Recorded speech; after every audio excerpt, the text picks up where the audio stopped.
Hey, Dana, Hey, we're live. are you sure? Because I'm Yes, not I. seeing anything. It's just the Well, it the takes it a thingy. second. It takes it a second. Oh, okay. Hi, Oh, there's a everybody. lag. There's a little bit, a few seconds. It Two, has to get back. two. Can I say that anymore? It's a Or is that shame. canceled? I feel like it's canceled, which is a shame because it's such a great bit. It's such a Oh, it's great such a bit. great line. Oh, Um, pain. Gosh yeah, dang it. Why do people have to be jerks? I know, right? 255 AD. Yes, Dana will be here on time. In fact, she just made it. I had just sent her a I am message to pester her about there I being am 2 minutes to that showtime, and she showed right up. good. Yep, Got it. just that good. Oh. So, as the title of the stream indicates, and as regular viewers have no doubt known already, Corey, we I don't know about that. Are we not pals? Oh, 255 AD says we're just acquaintances. Well, that's really fine. Well, I consider all of you my pals. every yeah, I guess I'm just some people like to hold others at a distance. But anyway, we will be watching Hilda tonight. This is a Hilda week, not a Deep Space Nine week. So we will be watching episode 6 of season 1 of Hilda. So if you haven't got that queued up on Netflix on your end yet, go ahead and queue up get on it. chapter 6 of Hilda, The Nightmare Spirit. Appropriate, given Halloween coming up this weekend. We didn't plan it that way, Woo! but hey, here we are. Um, so, so Dana, how are you? How has your day been? Actually, pretty good. And that's like 2 good days in a row. Although I Yeah. will say today I did take some anti-anxiety medicine towards the end of the day there.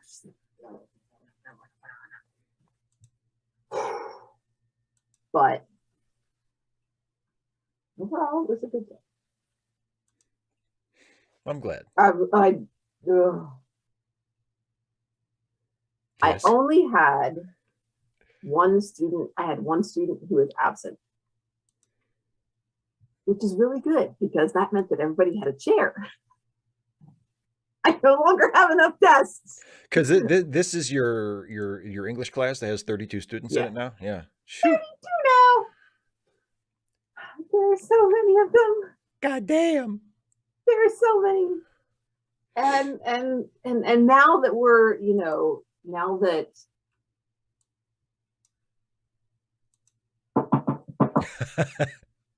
Knock wood. fewer people are catching the disease and becoming symptomatic and spreading it to others, and Yeah. we're still getting daily, quarantine reports. But almost everybody was there today. And I really, this week is the first week that I felt like I really connect with my class. Right. And maybe that's not, maybe it has nothing to do with COVID. Maybe it has nothing, because this week is also, one of the things I've started doing is, writing the recognition cards. Right. Your postcard thing you told me about. Yeah. So maybe it's that, but at the same time, I'm having that sort of feeling about the class in general. So I'm really not sure. I feel like they're more engaged, and doing more stuff. And also I'm more engaged with them because as they're doing stuff, they're like, let's go, I have a question. And I'm just like, I go over there, like, I don't know what to do. And I'm like, okay, which assignment are you working on? Because some of them have been absent so much, they're like 3 assignments behind. So they're working on that one because they build on each other. So they think they're on today's assignment, but they can't do it. Like they can't write about the poem that they chose because they weren't here when we chose poems. So they need to go back to the poetry. Oh. Anyway. Breathe. Oh boy, I've been doing that a lot. And although, hopefully we all are doing that a lot. Because it's kind of a necessity. I'm concerned. Yeah, it's kind of a necessity. So anyway, going back over and they're like, I don't know what to do. I'm like, all right. First, I make sure that they're on the right thing. You would think. Find out the assignment. I was like, okay. What is the first thing it says to do? Create a doc file attached to this assignment. Okay, you've got that. Great. All right. So what's the first thing that has to be on the doc file? And they say And then they say to me, oh, do I just do what's on this list? And then I say, yep. Does that make sense? You know, if you have a problem with something that's on this list, call me over. That means that I need to be clear about it. But Right. if you can handle each one, you just go.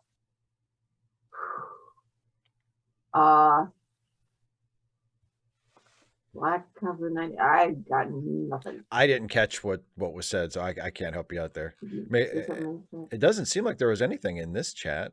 Was it before? Was I don't know. I don't know. So anyway. I don't remember what it was. Anyhow,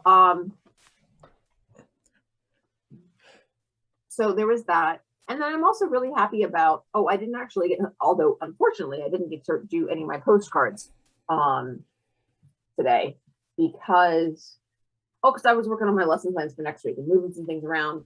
I think I have a doctor's appointment on Tuesday, but I can't find out what doctor it's for. So it's not for my therapist and it's not for a specialist. And I don't think it's for my primary care doctor. I don't know. And I'm trying to find out. I'm kind of worried because like, I don't, you know. Yeah. It's like, well, I guess if all else fails. If nothing else, I'll just go to school. I don't know. Yeah. Anyway, and then revise my lesson plans. So anyhow, so that was kind of stressful. After I got home, it's like, wait, it's not. I thought it was my PCP, and then I look and I'm like, oh, that's not till December. But on the other hand, I'm going to run out of meds before this. So maybe I can just call and get them refilled. Yeah. IDK. There you go. So, but yeah. Oh, and then you saw them online, but I got. Oh, your stamps. I'm yes. So. Your message monsters. As you can see, I've sent some letters, and I've used Oh, I know why I don't have them here because they're out. They're out at the table. The activity that I'm planning is, I don't know when this. I think it's next week actually. I think it's this week. Anyway, it's coming up at some point, and but it wasn't today. So I had my markers and things. They're going back with me to school, but I had them, and I wrote a letter to my brother. And then the other one was from somebody else who sent one. And it's so cute because like you have the different monsters.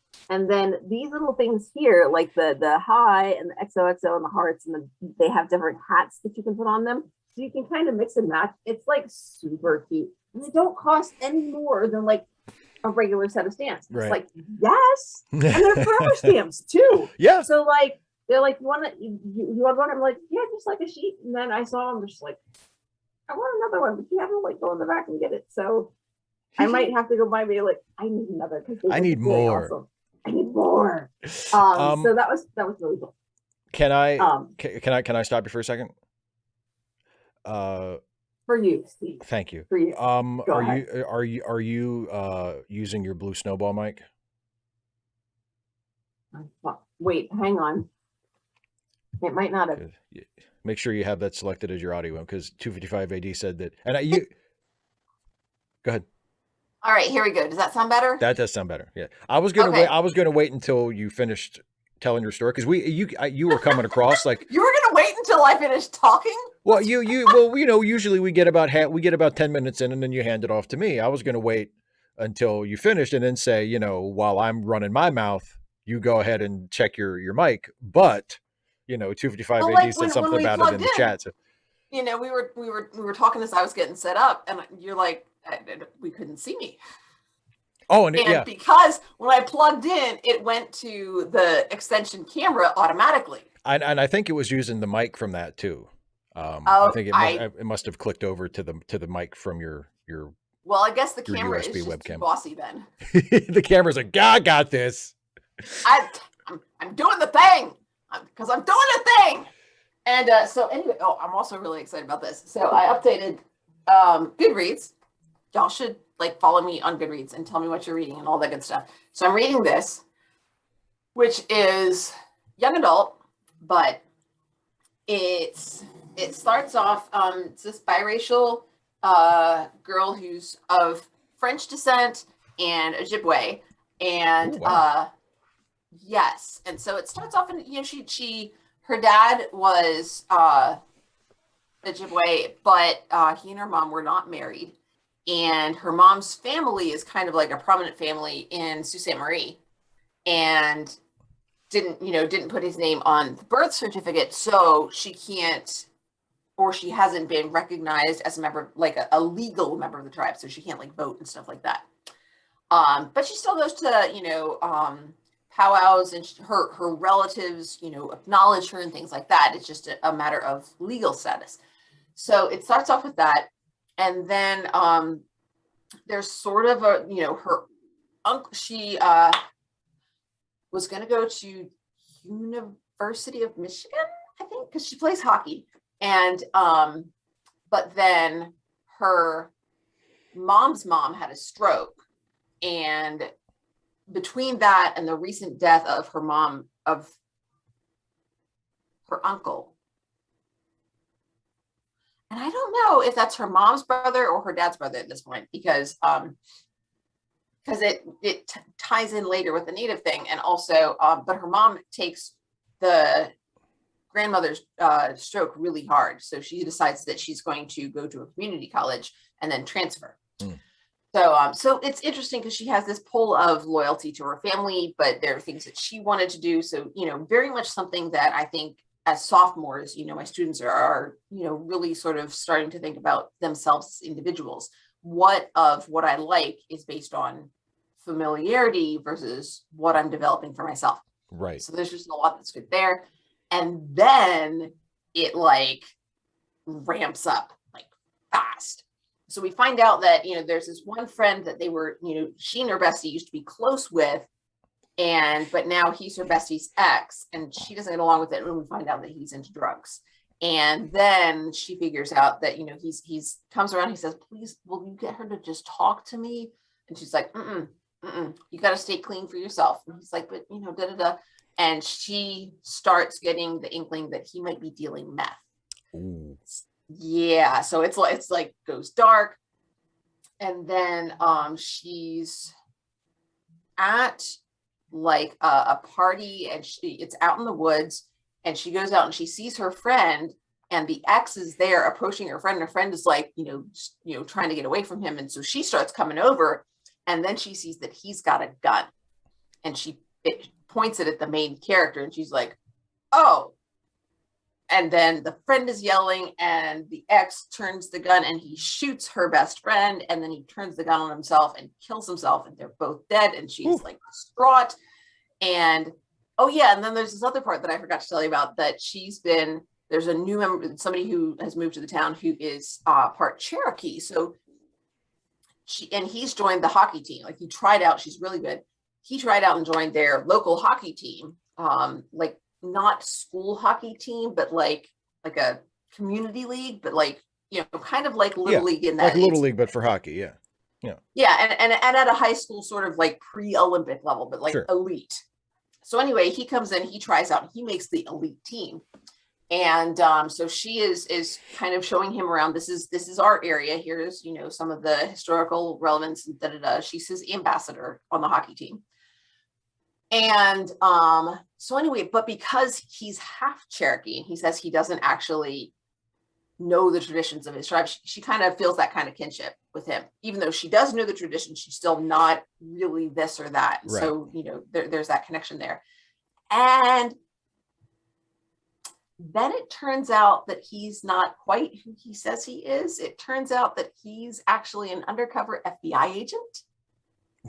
Or there's a lot of twists and turns in this. I know, and it's like all happens in the space of like one chapter. It's like, holy smokes. And then and they're talking to her because they think that her what happened with her best friend is all tied up in this, because of course the best friend's ex, who used to be her friend, might be into this. And also possibly her uncle. And she's like, excuse you, my uncle, do you think just because he was a science teacher, you watched way too much? I mean, is that what you do as an FBI agent? You watch Breaking Bad? And they're like, no, he was working with us. And they think that like, it wasn't that he was, suicidal and alcoholic, that he'd relapsed. And because her mother was like, no, no, he'd been sober for years. And the main character had sort of doubted him. And now she feels guilty for that because apparently it's related to this. And she feels bad because, she wondered if he had been able to stay sober and just all this Wow. stuff. Yeah, I know. It's so good. But like, I mean, at first it was just kind of slow. It's like, this is nice. And, I'm not really all that into it. The characters are good. It's well written, but I'm just like, I'm so exhausted all the time. Yeah. And then just all of a sudden, like It grabs yesterday and today, it's like, oh God. And I'm just like, oh man. Wow. It's I, really I, good. It's called yeah. Firekeeper's Daughter. And yeah, I'm just, That's all the further you are into it, and all that plot has happened. Yeah, like seriously, I figured you were almost finished it. No, what? From the way you describe the plot, that's like 1,000 pages of plot. That's I seriously thought you were almost finished this book because of all the shit you're talking about has happened in it. Okay, so all of this has happened in like that much. Yeah, that's crazy. So this is how much I had read, and then everything.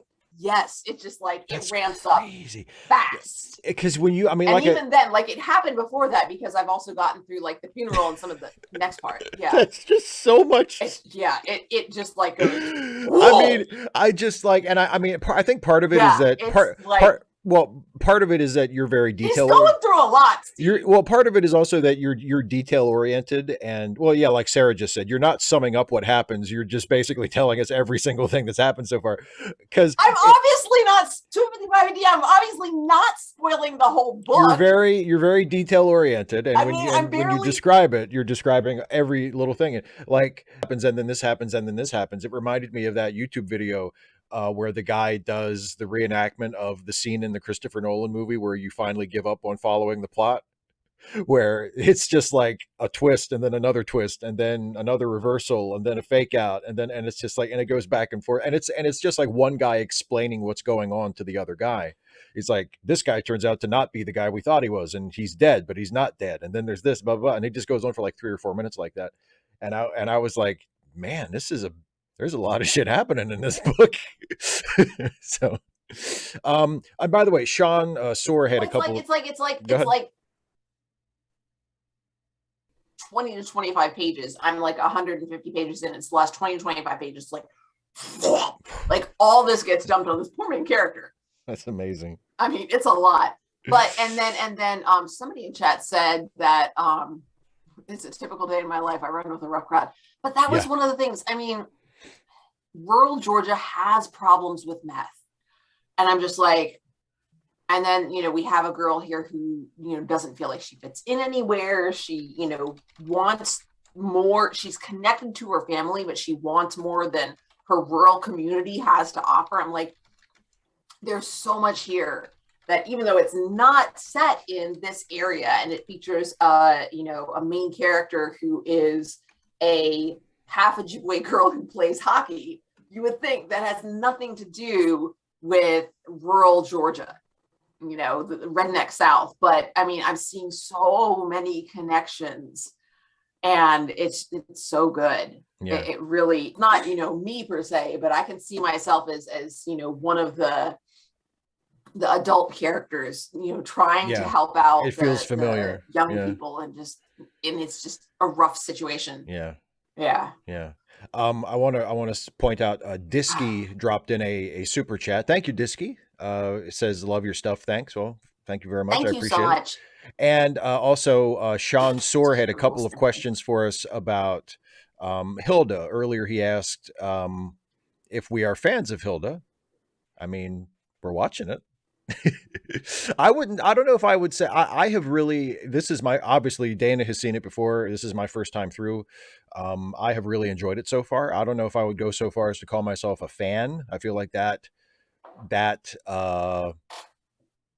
it indicates a level of commitment that I don't know if I have, but I really have enjoyed it so far. And also Sean asked if we have watched season 2. Have you watched season 2 of Hilda?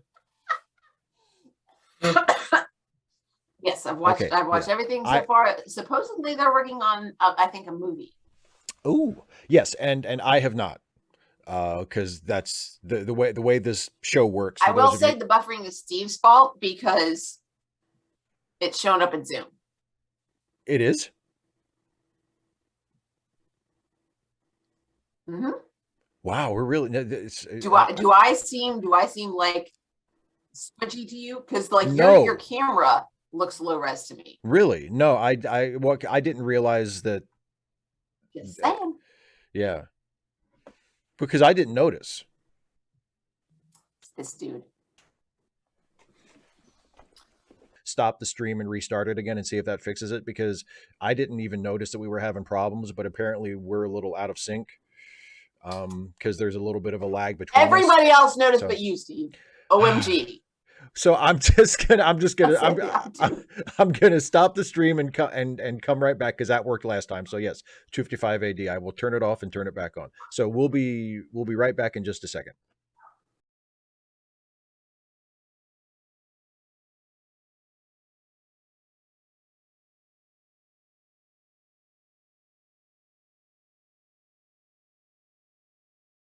So that makes me think that we're not. Okay, so we're back, and I think we're synced Are you up again. sure? How many fingers am I holding up?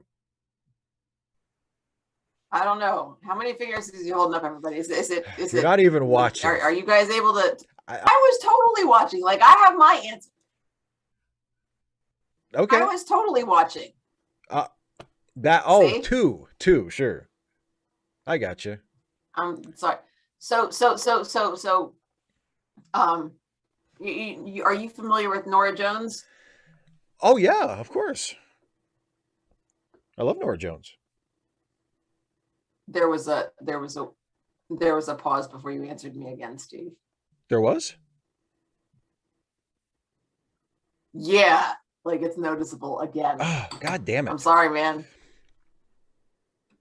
It's Yeah, and also your audio is out of sync with you around. I'm sorry. Oh, it's not your You fault. have my sympathies. It's not your fault. And when I say I'm sorry, I mean you have my sympathies. I am not. Oh yeah. Oh good, because I'm not accepting blame. All right, a little bit first. Well, anyway. Yeah. But anyway, so we're back, hopefully for good this time. Anyway, fingers crossed. Well, fingers crossed. Yes. Not fingers crossed. Wait, no, wait. Well, I guess you're the other. It's been too long a day for that. Yes, Sarah. If nothing else, we could just start watching it and describe what we're seeing in chat. Yes, but I don't think it'll come to that. So anyway, since we've screwed around long enough with my technical issues, why don't we start watching the show? Yes. What do you say, everybody? Shall we start watching the show? You want to watch some Hilda? Steve, huh, folks? start the show. Let's watch some Hilda, right, huh, folks? Are you? I'm waiting. You're all queued up and ready to go? I am so queued up and ready to go. All right. Okay. So everybody, and David, if I was a crook, you'd never know. Dana is not a crook. Please don't ever do that again. It's my Nixon. No. Okay. No, I said please. Okay, sorry. You're right. No means no, Steve. Okay. Don't force your Nixon impression on us. Okay, here we go, everybody. Hopefully you've got Hilda queued up on your end. We're watching episode. And we're all just waiting for Steve. Episode 6 of season 1, and I will count us in from 3. I'll do 3, 2, 1, play, and we'll all hit play when I say play, and we'll start watching. And then we'll laugh at the people who come in and are like, "What's going on? They're not saying anything." Yeah, exactly. And then I can say, like I always say, we're watching Hilda. The time code is up there. This is literally you can catch up that way on the title of the video. Okay. What the heck? How did you get here? All right. Here we go. In 3, 2, 1, play.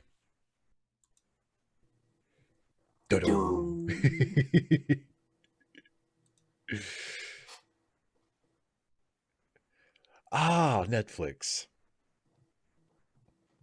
Scary things happen, but then she makes friends and people run.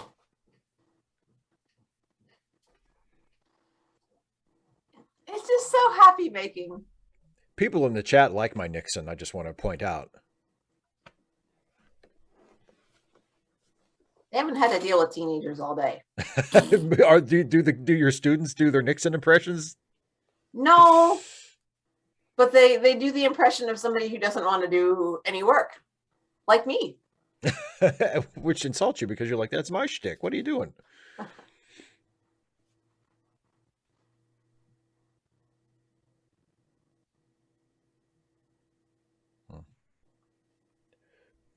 Put on your doctor reflector.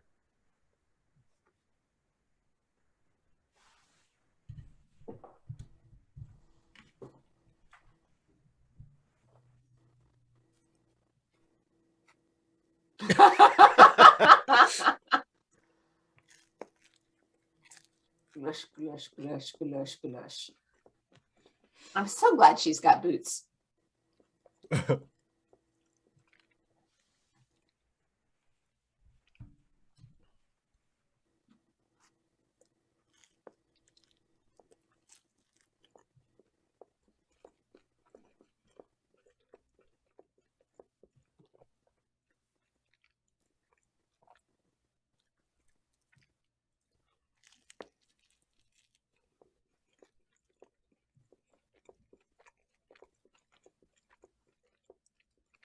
Oh, you hate to see that.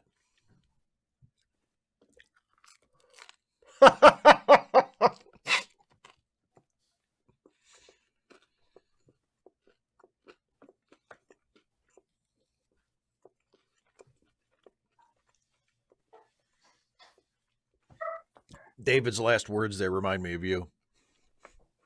Oh? At least the last thing I ever did was be right.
Well, not teenagers, Hilda.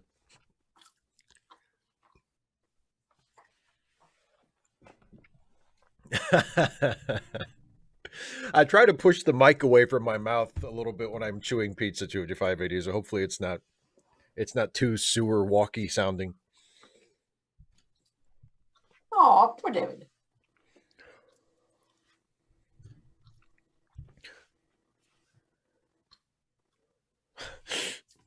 Let's just go to the park and catch Pokemon.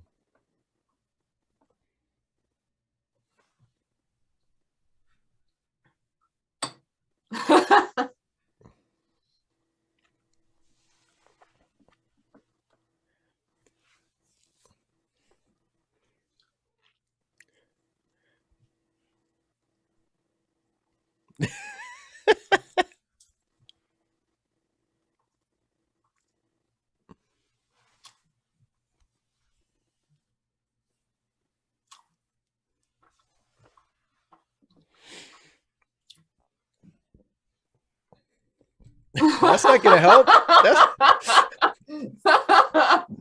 You have a very strange idea of helping.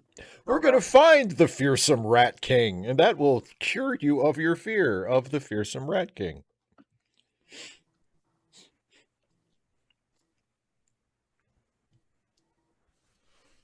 Do you?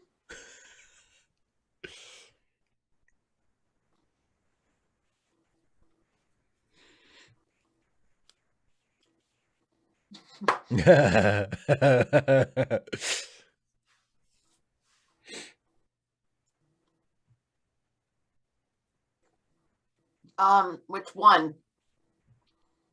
About, I'm guessing you mean about the Rat King. Oh, 255 AD, yeah, the real myth, yeah. Let's reenact that scene from The Fugitive, a movie we almost certainly have not seen.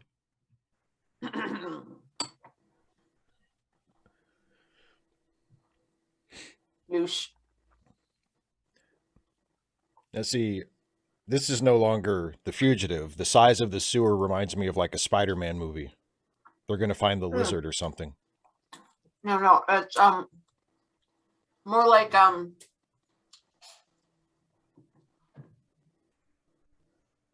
Suzanne Collins,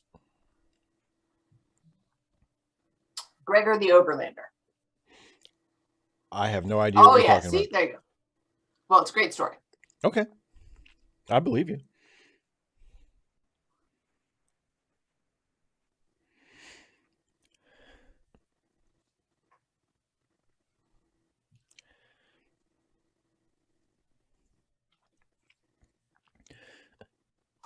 So do all these rats share a single consciousness, or are they just really well rehearsed? They're linked.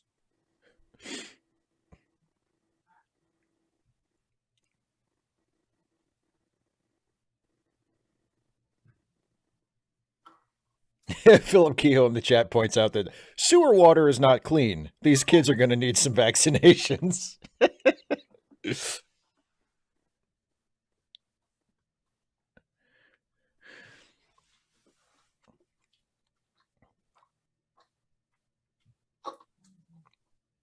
Yes, the teenage girl walking around the neighborhood. Yeah, 255 AD. I love that too. And it's not just cartoons; it's movies and TV shows sometimes too. This like, boy, they put a lot of money into building these sewers. They hired an architect and everything for this shit.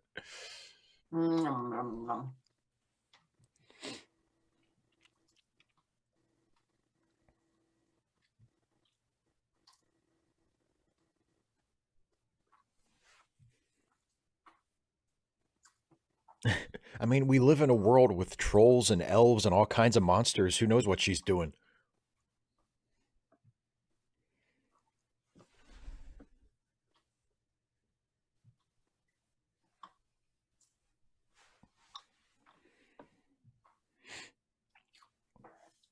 Yum, yum, yum.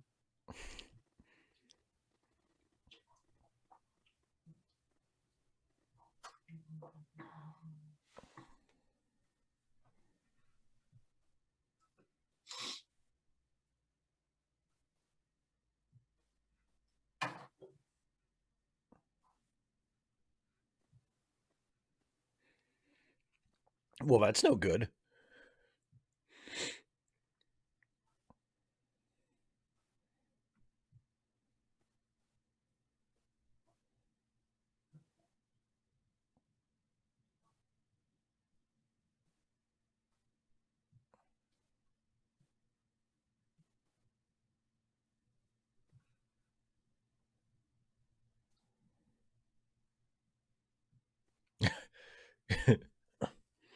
Do you have a seat? Because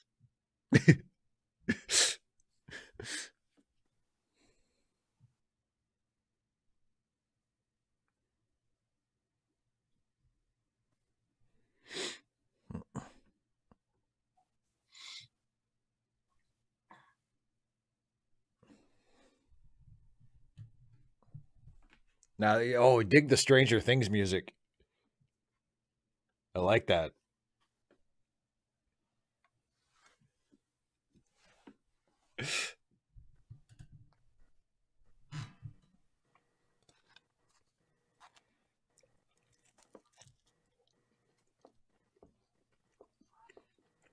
That is not nothing. Being able to climb boots is. Yeah. How do you know your host? And scramble right up there.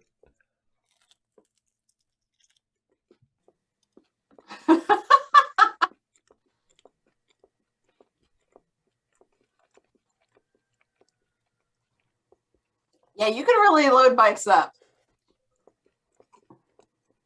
One person behind you, one on the handlebars. And then if you got a basket, baskets aren't good though.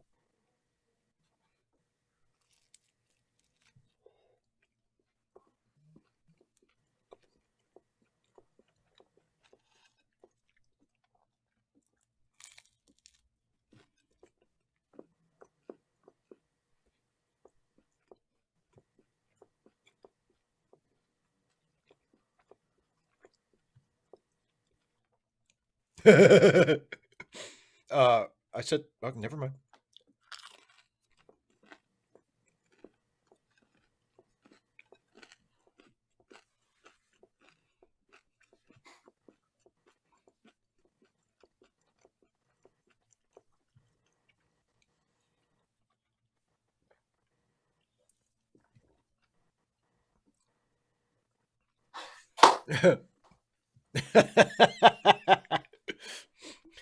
It's my dream. It's my intellectual property. Is it though? Maybe not. Or is it her intellectual property and you're getting a free show? It's being beamed into his head.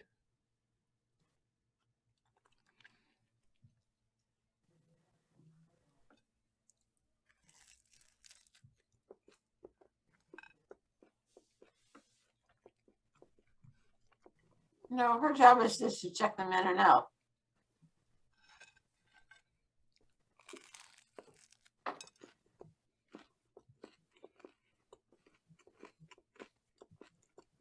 $2.55 AD, obviously they're Tolbergian.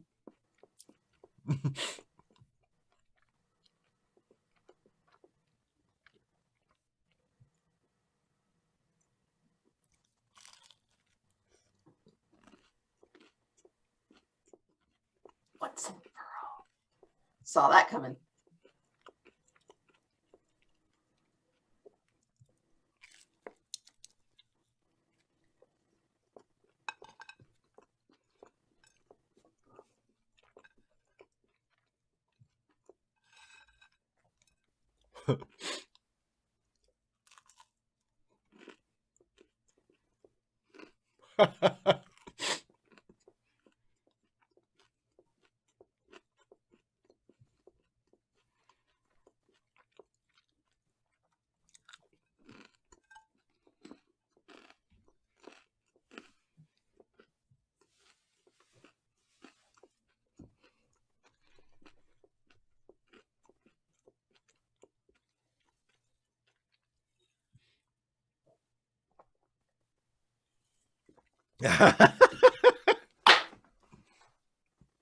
That's funny.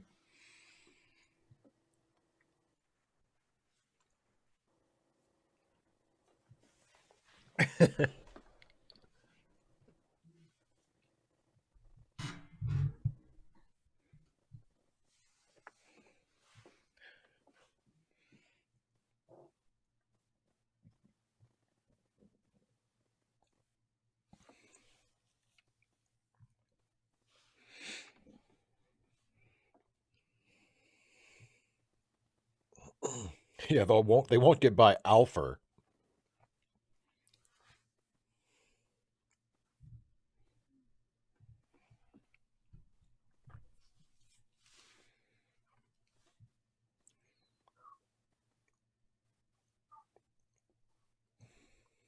Nice. Well, that's some Babadook shit. I don't know what that means. Oh, you should see that movie. That's a good scary movie, The Babadook.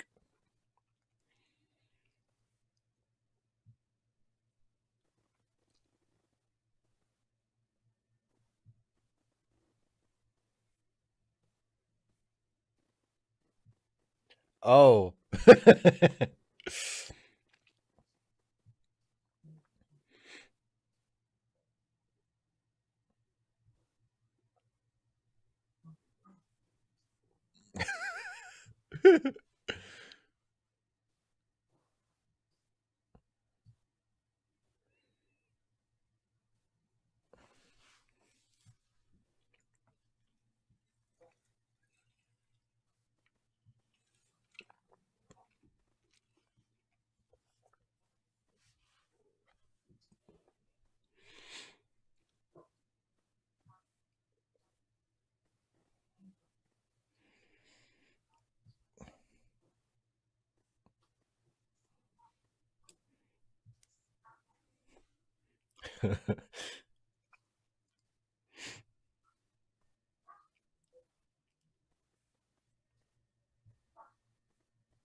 You know, Hilda has obviously never seen a Nightmare on Elm Street movie. This kind of deal never works out well.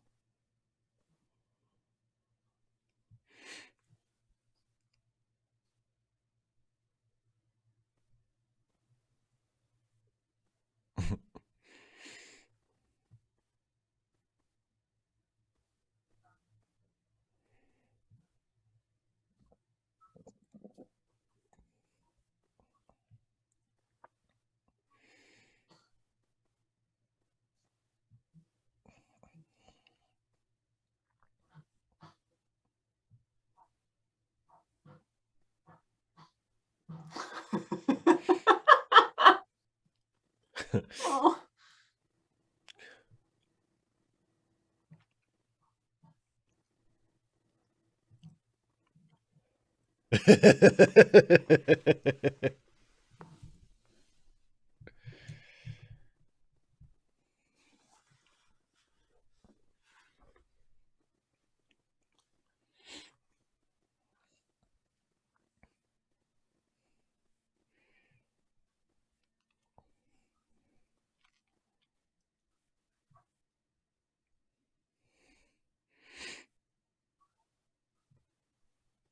Oh my god, it's the worst nightmare I've ever had.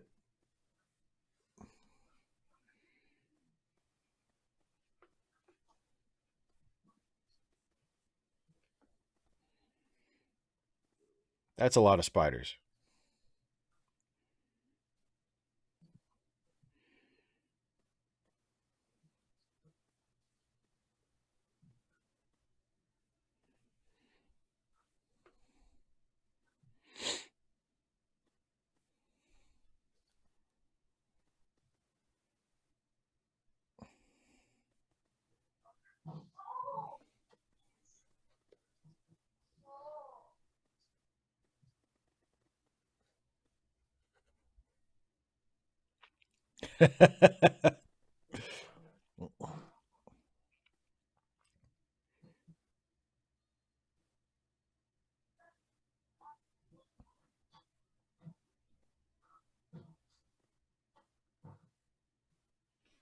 They're flying teddy bear heads.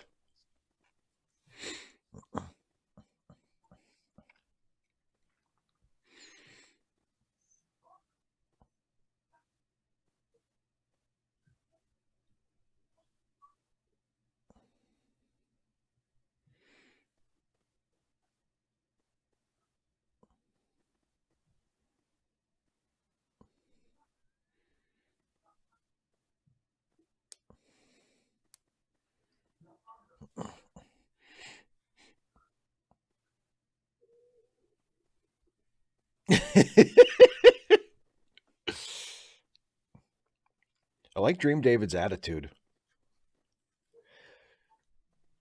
Street hasn't got a wharf lane, has it?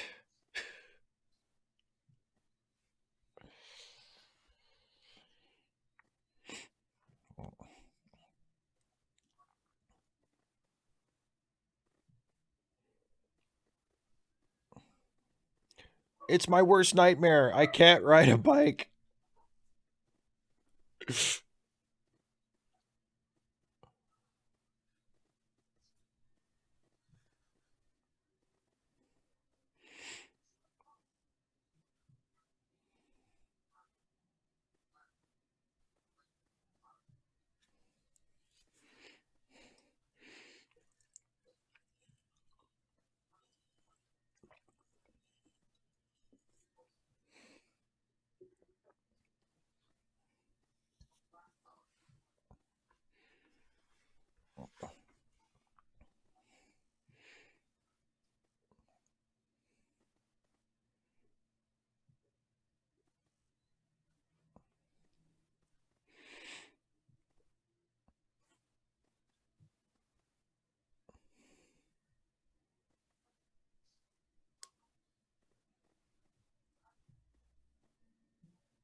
They can wake her. You can't.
David's my kind of guy. He's like, yeah.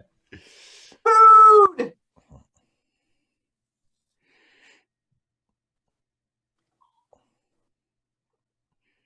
Aw. And there you have it. Well, that was a good episode, and I'm glad that it worked out that we watched that one on Halloween week. Because it sure was scary, huh, kids? Super spooky. It was, and you know, I like it had a little bit of like the Stranger Things music, and then there was some Nightmare on Elm Street stuff in the dream sequence. I thought it was cool. I liked it.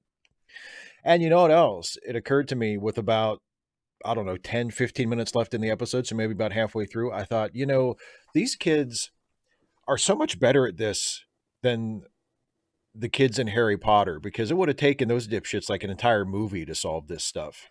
And they get through it in like 24 minutes. That's the amount of time they've got. You work with what you got. I mean, you know, seriously. I mean, it's just like the Scooby-Doo gang. it would be funny if like they started doing like a live action Harry Potter series where there was like an episode every week, and at some point one of them turned to the other one and said, "Do you remember when it used to take us like all year to solve these problems, and now we're just blowing through them once a week? It's incredible." Well, yeah, but I mean, it's talking about, you know, the Dark Lord coming back type thing. Yeah, I guess Like, the Dark you know, Lord can't come back every week. You know, You'd have to think. even you know, even your Monster of the Week shows, like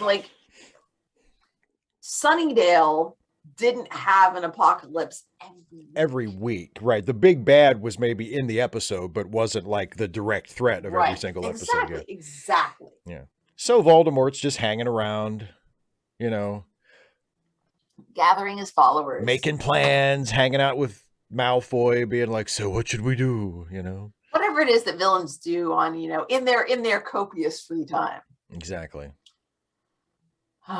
Yeah, but I like that. That was a good episode. They all are.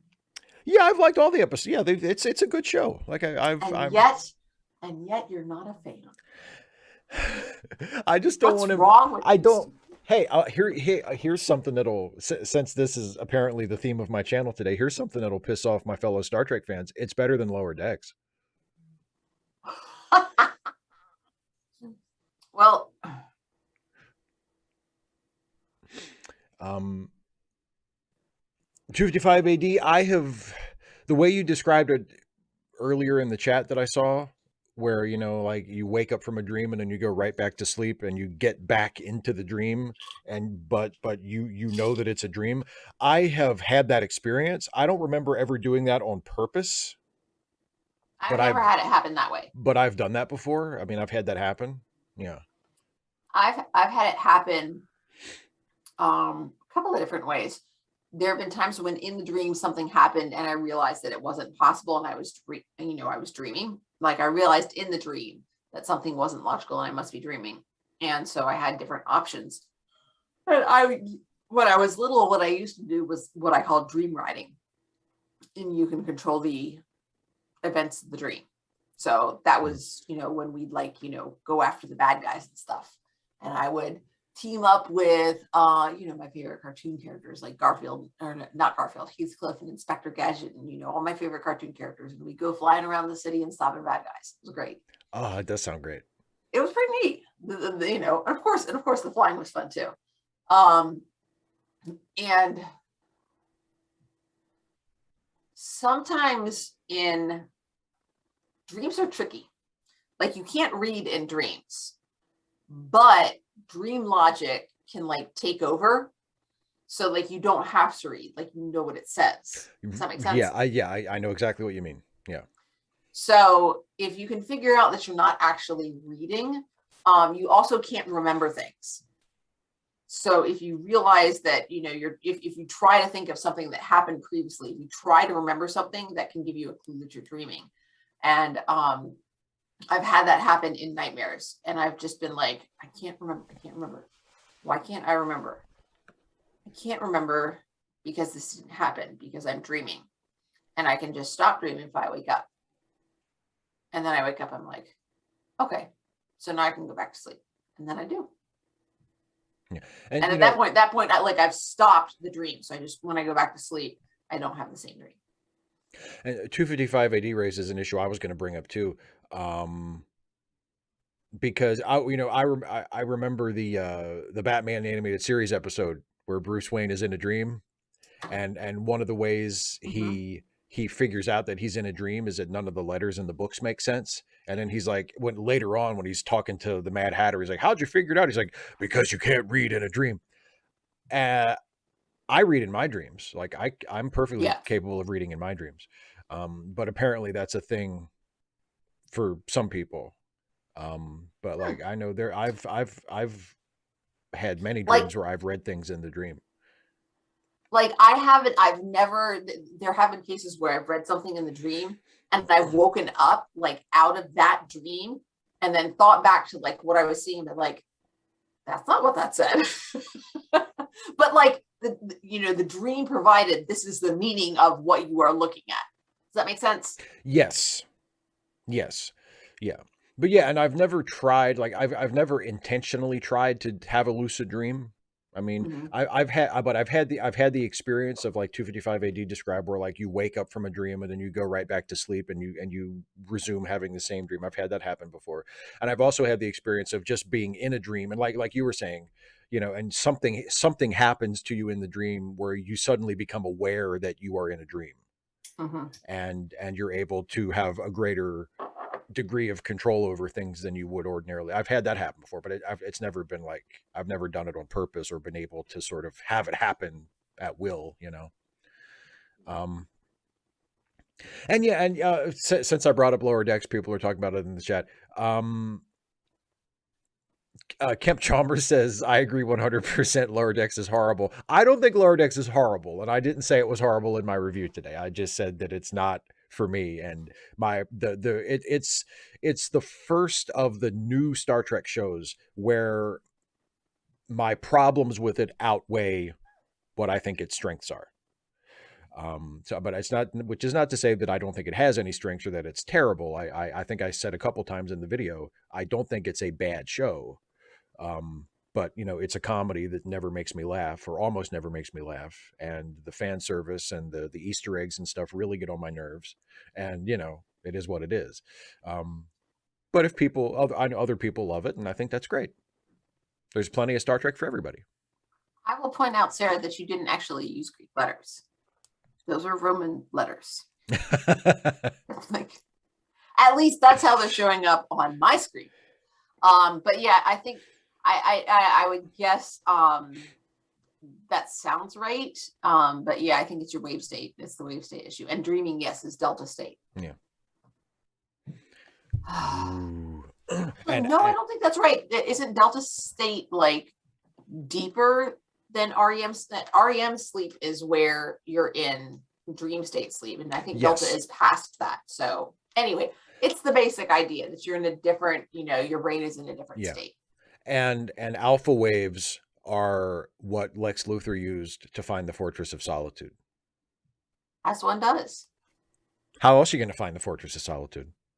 I don't know, Steve. You build an alpha wave detector while you're in prison, while you are also building an incredibly realistic hologram projector so that you can project an image of yourself playing chess, so that when the prison guard does a bed check, he sees you in your cell and thinks you're still there, but it's actually just a hologram of you that you have projected using your homemade prison hologram projector. Yes. It is amazing what we could do if we weren't trapped by the capitalist model. And see, that is Lex Luthor's genius. Yes, because he gets thrown into jail so that he has the time to devote to his true purpose.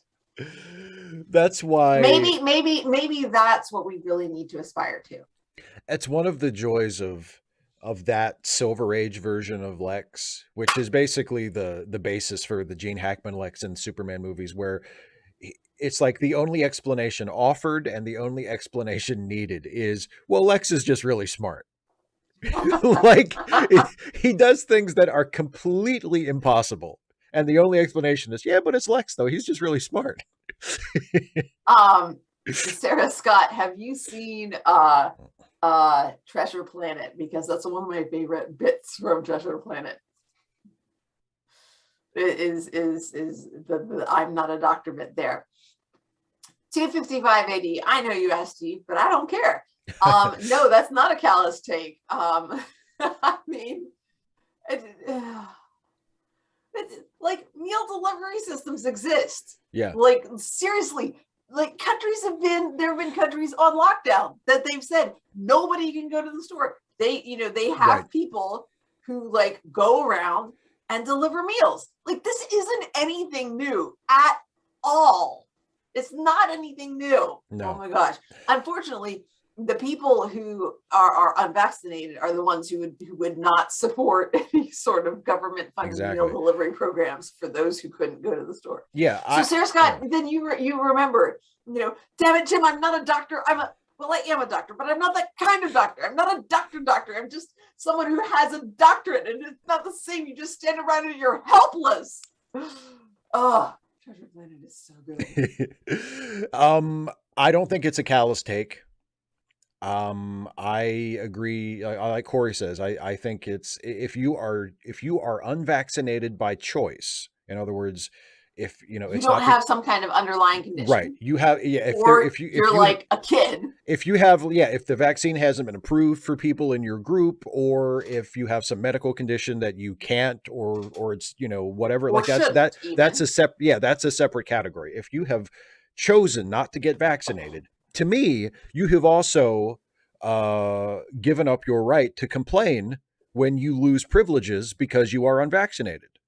You're also just you're just a friggin' hypocrite. And chances are you have taken other vaccines just because you were a child at the time and your parents had some freaking sense. Absolutely. And vaccinated you against your will. If you sometimes that's how it happens. If you went to public school in the United States, you are vaccinated against a whole bunch of stuff. Even if you didn't go to public school, mumps, hepatitis. Even if you didn't. Polio, smallpox. Even if you didn't go to public school, you're still probably vaccinated against a lot of stuff, because most people do get vaccinated as kids. People who are unvaccinated by choice are thankfully a minority of people. So you're already vaccinated against a bunch of stuff. Vaccines are safe. The COVID vaccines are safe. No, they're not. I mean, they're not completely safe. Well, but that's not what I mean. That's not what I mean. What science is. That's what science is. It's not about completely eradicating risk, because you just can't do that. It's not actually possible. It's safe. About managing it. It's the numbers safer. Game. It's safer than being unvaccinated. Give me a look, Steve. Well, because you said, I mean, the interruption was when you interrupted and you said, when I said vaccines are safe, and you interrupted and said, no, they're not. And it's like, I understand the point that you're getting to, but I know, but it was fun. Let's just make it clear. The COVID vaccines are safe. The COVID vaccines are safe. Yes, they are safer than COVID, and they are safer than going out unvaccinated. Yes. But like, I mean, honestly, I'm like so pro drugs. It's ridiculous. It really is. I'm like, like seriously for my anxiety and stuff. And because it started out was like pre-anxiety, because it was not way. It was a couple of years pre-COVID, and I was like, you know what I could do for my health? I could sleep better. teaching is a challenging job, and I have very vivid dreams, and sometimes like I'm David, You're except my just like nightmares. David. I'm just like David, except my nightmares are far more existential. That I am You're letting people down. you're People David, people but with Hilda's nightmares. Yeah, very much so. That people are judging. Not quite. It's not, to some degree it is, there's a judgment involved that, people don't, they don't want to wait for me. I'm an inconvenience to them that, oh gosh, the big one is that I said I'd do something and I forgot about something else, and I let people down, or that I don't follow, I'm not the person I say that I am, or that I try to be, and that I fall. That's a big one. Not following through on something I've said I do. I'm Yeah. very careful about saying yes to things because I don't want to not follow through. That's important to me. Anyway, but yeah, stuff like that. Or my parents being hurt and trying to take care of them, but something prevents me, and things get worse because I don't help the people who are important, who are close to me.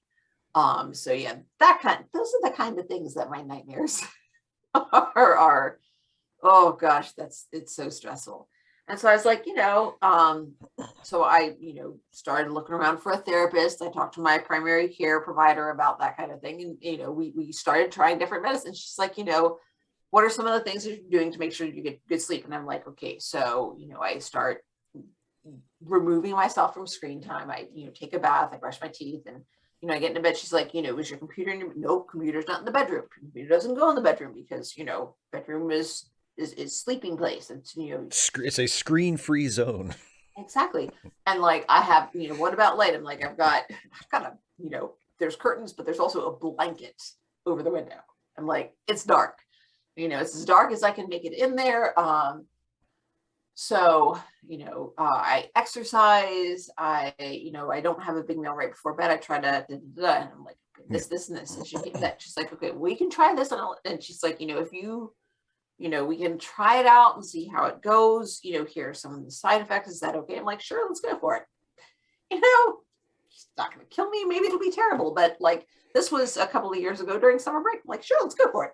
If it doesn't, if I start having some terrible side effects, I will stop taking it. But I mean, I'll take it at night. So if I have terrible side effects, I'll like call you the next day. Like I'll start Right. taking it on a Sunday or something so that, your office will be open and I can call and be like, oh God, is it okay if I just stop taking this? And then you can say yes or no, or, take half a pill because, oh God, you took one pill, whatever.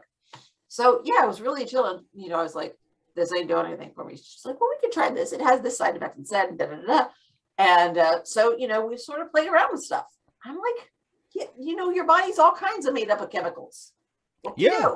And if you have an issue that is the result of a chemical imbalance or something like that, and there's a pharmacological way that you can address that, I mean, yeah, Why not? I see no reason not to at least try it. And like you say, you keep an eye on it. You maintain awareness of Yep. yourself and whether or not you think it's helping. And if it's not helping or if it's making things worse, then you tell your doctor and you try something else. But I mean, Or if the side effects just aren't worth it. And that's, sure. ultimately that's up Yeah. to, you as the patient, the one who's taking the drugs. Yeah.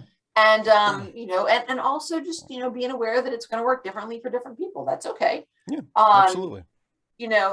Without, I mean, it's always a judgment call. Cause I also have, my as needed anxiety meds, and it's like, okay,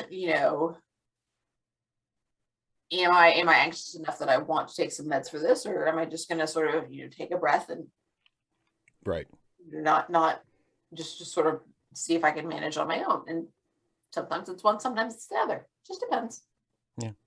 So. And I saw someone on Twitter a couple of days ago. I think they were either retweeting somebody or sharing like a screen grab of somebody, and it was someone talking about like, restaurants and public places that have decided that you can't come in unless you're vaccinated, right? Like the question earlier was talking about, and this person said, how do you feel to know that, this is excluding people? And I was thinking, like, I feel completely fine about it. Like, I think if you are unvaccinated by choice, you ought to be excluded. Like, if you don't like being excluded, then get vaccinated. It's free. Go get vaccinated, dipshit. It's not like discriminating against somebody because of their ethnicity or their religion or their nation of origin or something like that. It's no, there's a pandemic. People are still dying every day. It's a huge public health crisis. There's a partial solution to it, which is to get vaccinated. You have chosen not to, so to hell with you. If you want to go out in public, then get vaccinated. If you don't want to get vaccinated, then stay the hell home and don't expect anybody to be sympathetic when you whine about it, you know? So, yeah. Sarah Scott, when you talk about the hotel, that's just, I mean, I mean, I've seen stuff like that, but I don't get it. Like, I don't get it. Like, I don't get being so invested in that. I don't get it at all. I really don't get it. Yeah, well, it's just like that video that people were sharing on Twitter yesterday about the guy who was like in the restaurant who got knocked the fuck out, and it was a thing of beauty. He did not. He just got knocked Well, down. he got knocked down, not out. Yeah, because he was still running his mouth afterwards. He got back, but he got knocked the fuck down. Yeah, that's true. I'm thinking of the Nazi in the subway. That motherfucker got knocked out. I mean, he was a cold piece of meat. And this is what the internet and viral video has brought us, folks. I mean, it's more evidence. Honestly, this kind of thing was probably happening probably happening more in the 1880s. Let's be honest. Oh hell yeah! But just nobody had pictures of it or video of it. Yeah, we didn't have the internet and we didn't have video cameras everywhere. Yeah, little brother in the crap out of this. And as a result of that, not only did people not hear about it as much, but also when they did hear about it, they weren't desensitized to it. That's why we still hear about like the caning of Charles Sumner in the U.S. Senate in like the 1850s. If that kind of thing happened more often, and if we just saw it on TV all the time, they had a stenographer taking notes, and then he beat the shit out of him with a cane. But and the other thing is, the 1880s, by the time you heard about it, somebody was dead. Corey, I haven't had that. Oh, wait, where'd it go? I haven't had that happen. And I just bought more masks because somebody at school said, hey, my sister's making these. And so it was so cute. They had some Halloween ones, but I didn't get a Halloween one. I got one that was like this one. And oh, cool. It's got school designs on it. There's the old-fashioned design of the atom, and there's a paintbrush and the watercolors and a thumbtack and an apple and scissors and a pencil, and I guess that's supposed to be a planet and the bottle of glue and it's just all kinds of, and apparently tic-tac-toe is a part of school too, and it's reversible. It's reversible. On the other side, crayons. Oh, I bet you love that. You guys know how much I love coloring. So yeah, I sent my brother a letter with my message monsters. And I made sure that every sentence was in a different color. Oh, of course. It's of course.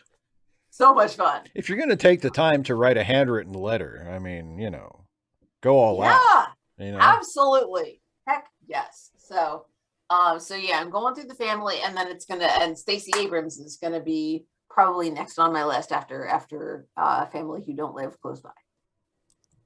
Because somebody mentioned that the importance of connecting with people that you don't know who have made a difference to you and letting them know.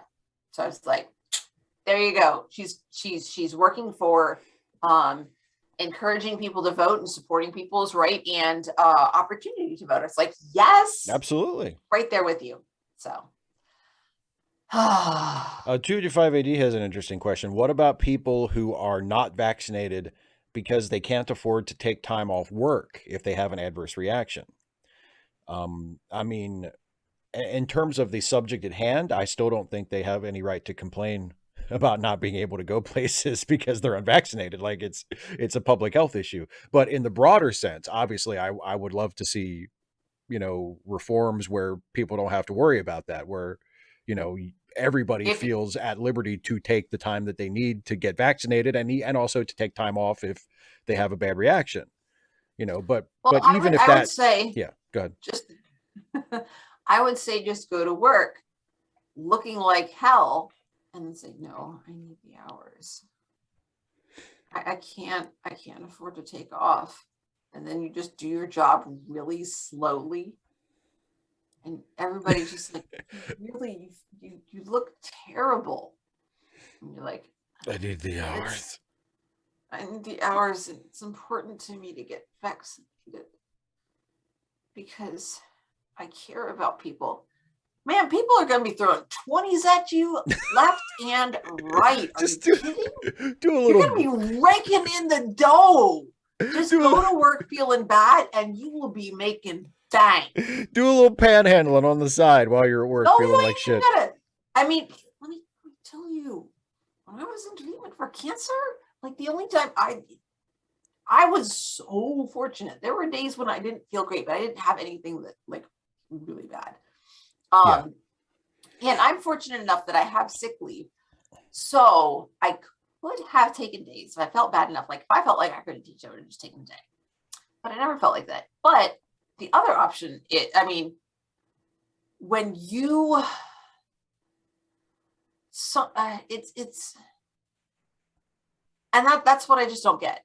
In my experience, like the people, I don't know, I don't see these people. I see them on screens and that's it. I've never come across somebody who is that much of a jerk. Like the people that I've interacted with, even people that I have, the people who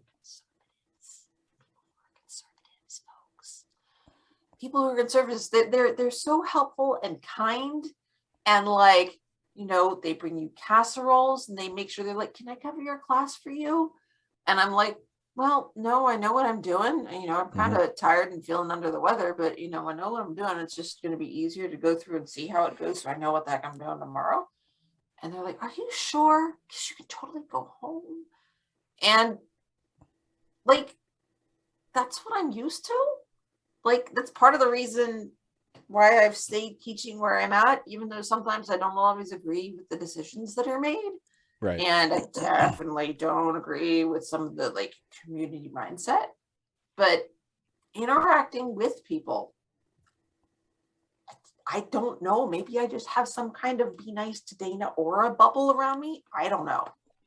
Well, no, I think most people. I think that's one of the reasons why, to many people, the mask off quality of the Trump years was so disillusioning, because there were people that they knew personally who they had had good experiences with, who maybe they knew they disagreed with on politics here and there, but they figure, oh, but they're a good person. Like, we get along. They help me out if I need help, and I help them out if they need help, and then all of a sudden they're supporting this guy who's like an open racist, fascist, xenophobe, transphobe, everything, and they're like, how could you possibly vote for this guy? And all of this, comes out front, and it's disillusioning when I thought that they were a good person, but we just disagreed on some stuff. It turns out, oh no, they're a piece of shit. They're just polite. And I think that's the case with a lot of people. Maybe, but I mean, in They're my, socially polite, but inside they're a horrible, horrible person. And that has not been my experience. do you know people who voted for Trump? Mm-hmm. That has been your experience then. No, I'm their sorry. single issue. I'm sorry. I'm not. I do not. I. I do not forgive that, and I do not make room for that. I realize that. I mean, I'm fine with saying that you can still get along with people on a person to person basis, especially if you have to, if you work with them or their family or whatever. Like, I think we've all had that experience, but I'm not willing. I mean, if you voted for Trump, and especially if you voted for him and didn't like immediately regret it. I mean, if you voted for him and then you were like, "Oh, I had my head up my ass. I didn't realize he was going to be this bad. What have I done?" I mean, that's fine. There's a little bit of wiggle room there, but like, if you continue to support him into his administration, I'm sorry, fuck you. I don't care how many meals you cook people. I don't care how nice you are to people. I don't care how, well loved you are at work or at church. Fuck you. You know. I mean, it's not that fucking hard. There are a lot of different issues that people care about, and for some of them, one issue is a make or break. I don't think it should be that way. But if I had to choose between a candidate who was endorsing policies, or let's say it was somebody who was an incumbent, so you could see their voting record or their policy record, and somebody who had supported racist policies, and someone who had supported misogynistic policies. That's a tough choice. So I'm just saying that for the people that I am talking about, the big one is abortion. Yeah, and again, they get no sympathy for me with that. Like that. Yeah, oh, but the babies. Fuck you. Fuck you. You know, like, and honestly, can I be just brutally honest? I think a lot of the. Have you not been being brutally honest for like at least the last 3 minutes? I think the last 3. I think a lot. Have you been holding back? I think a lot of the anti-abortion chest beating is performative. I don't think. I think most of the people, and I'm talking like private, ordinary citizens and people who use it as like a political thing. I think most of them don't actually care about it the way they profess to care about it. I think it is mostly performative. I think for most of them, that's the case. Yes. Yeah. I'm not saying that they secretly are okay with abortion or anything like that. I'm just saying that the idea that it's like something that keeps them up at night and it's, like a crusade, that has shaped and it's like, oh, I couldn't possibly vote for so-and-so, not with the abortion. Like, no, you're faking it. This is a performance.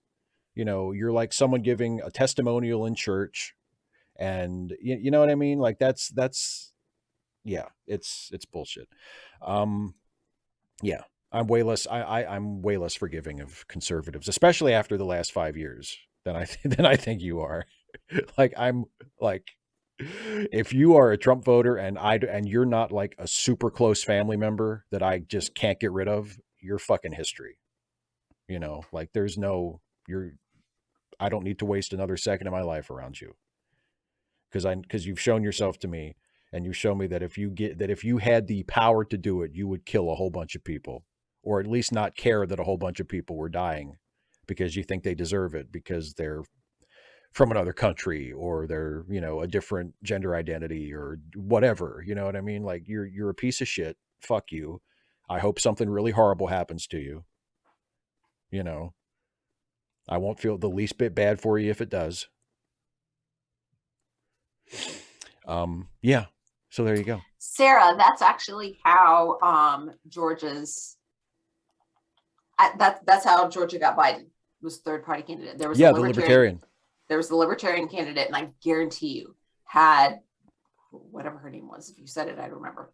I used to know, but I can't remember now. Yeah, but she was same thing. Yeah. If she hadn't run, those voters would have voted for Trump. Almost all of them. And Trump would have taken Georgia, because the margin by which Biden won Georgia was less than the number of votes that she had. And I think it's the same thing for both of the Senate races. There were minor party candidates that pulled especially away from the Republican candidates. Yeah. Somebody, 255AD, I was just going to answer it, buddy. Thanks for bringing it back up. 255AD wants to know about William Mumler, the guy who was the spirit photographer in the video that I posted on Monday. And wants to know, did we ever find out how he faked the pictures? Well, no, the thing is, officially. Not officially. He never revealed his method, and his method was never specifically discovered. So in a sense, the answer is no, we don't know exactly how he did it, but there are many, many methods, even back then, it's more that he could have used. Yeah, Yeah. it's more a case of we don't know which one it was. It was some kind of double exposure, most likely. There was a method I know, because I didn't talk about it in the video because I didn't think it was that relevant, but there was a method that was used back then that might have been used by Abraham Bogardus, the photographer who did the Lincoln photo with P.T. Barnum that was used at Mumler's trial.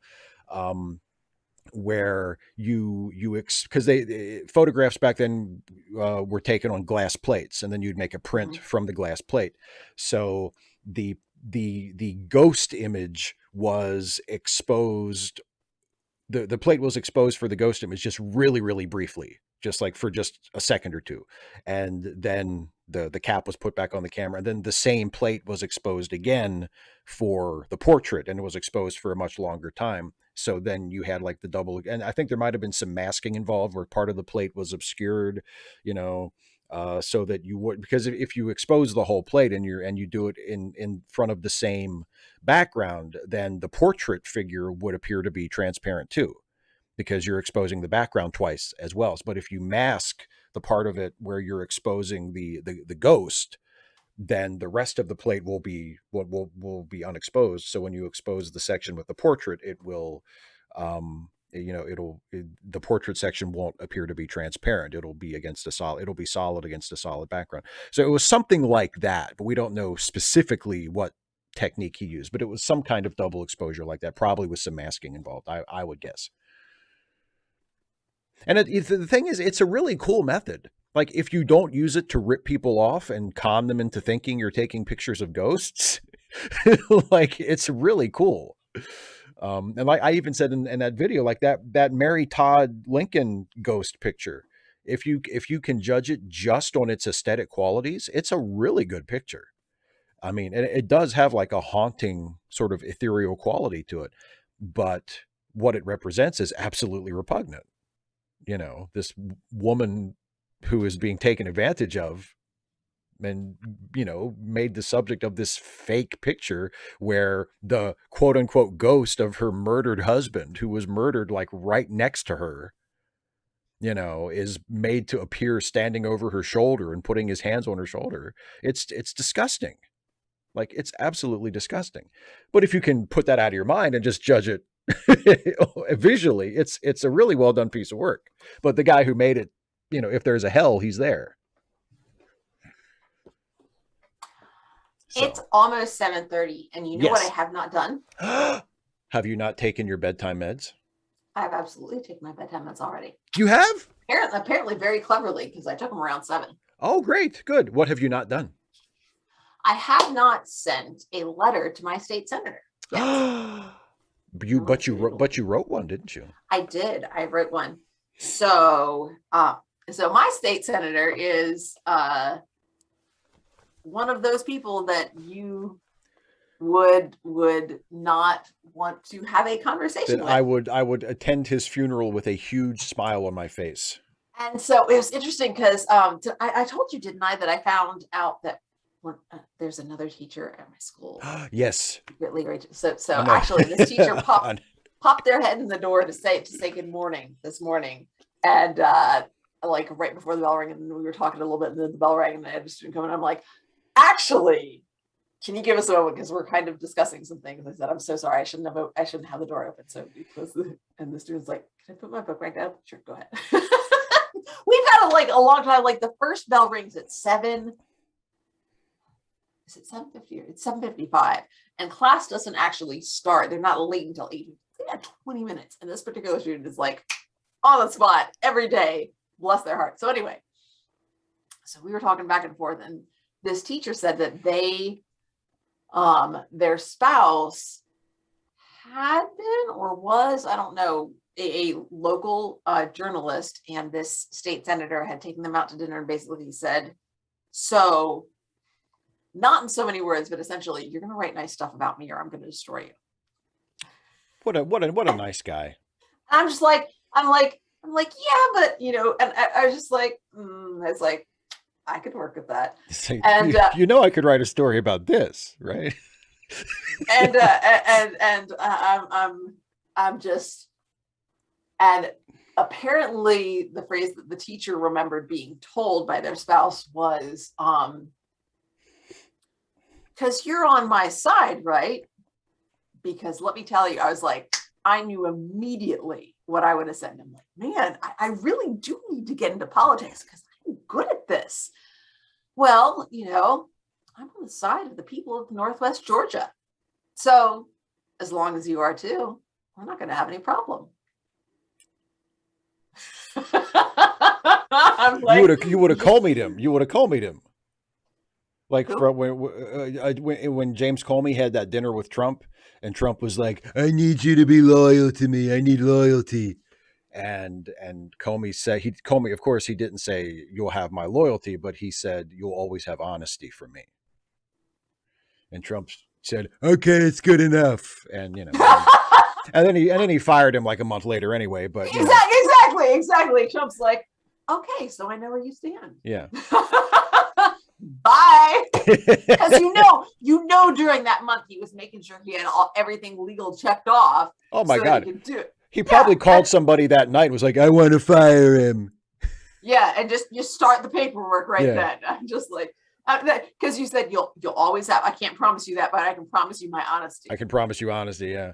I'm like, can you just say I quit? Like, get out. That's seriously.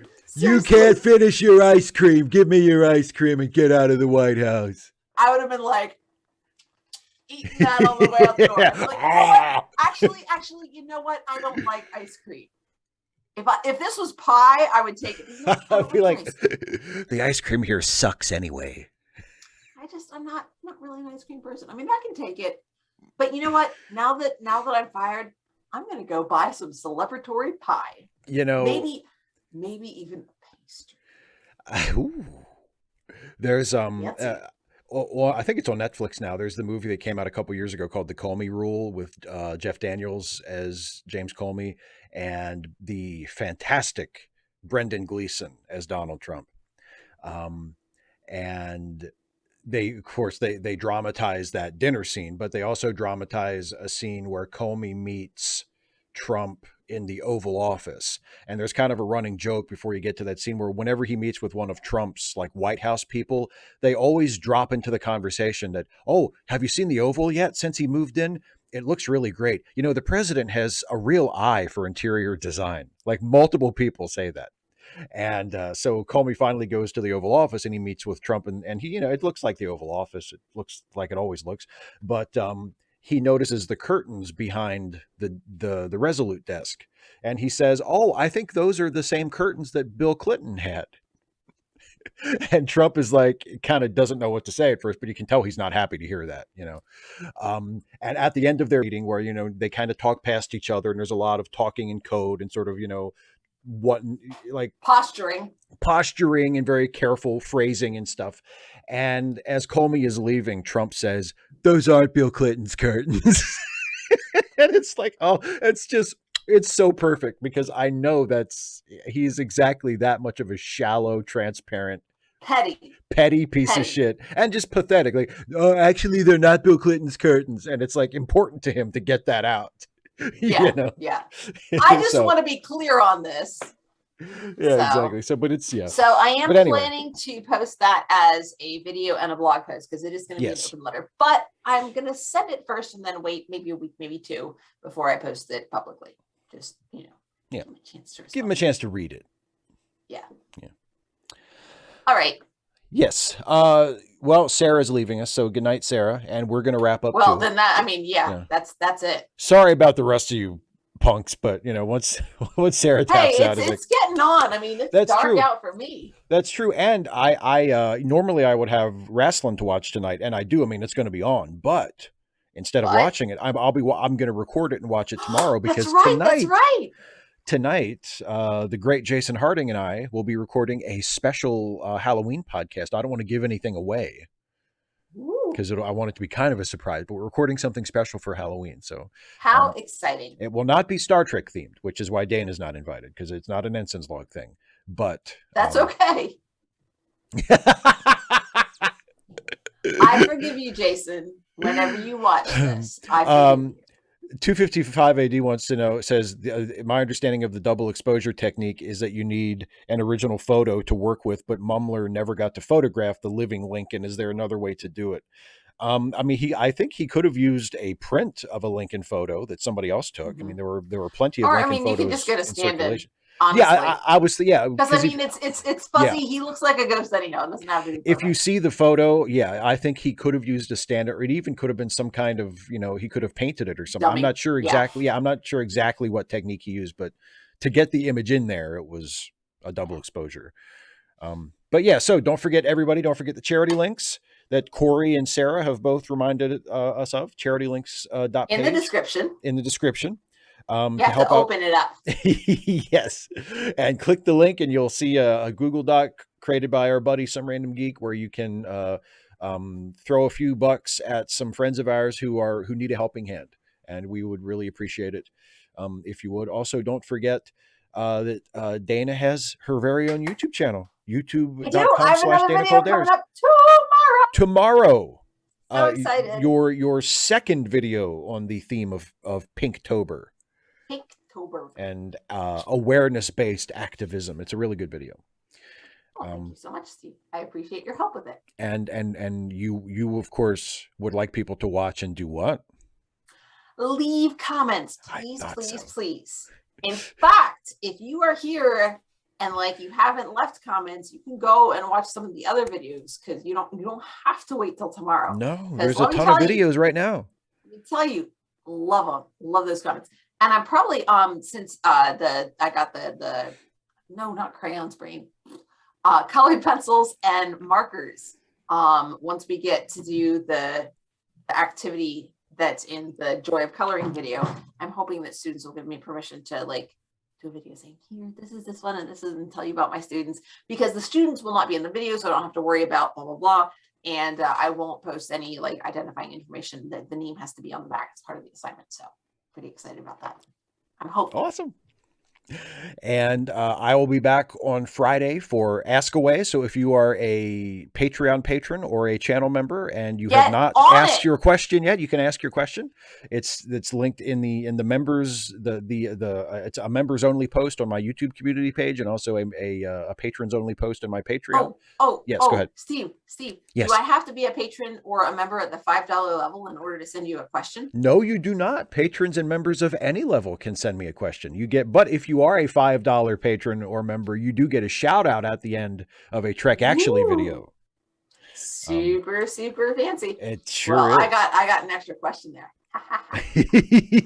Suckers.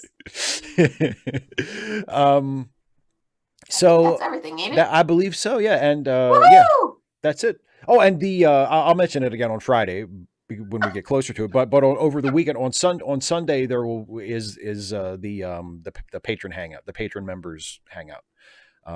So it will be on Halloween, but it will not be Halloween themed. I mean, I guess if you want to dress up, you can, but you can all eat candy. I'll throw candy at the camera. It won't do any good for anybody else, but it'll be here, trick or treat. There you go. Anyway, that's it, everybody. Thank you all so much for joining us. Thanks so much for joining us. We'll be back next week to watch Deep Space Nine. And bye, everybody.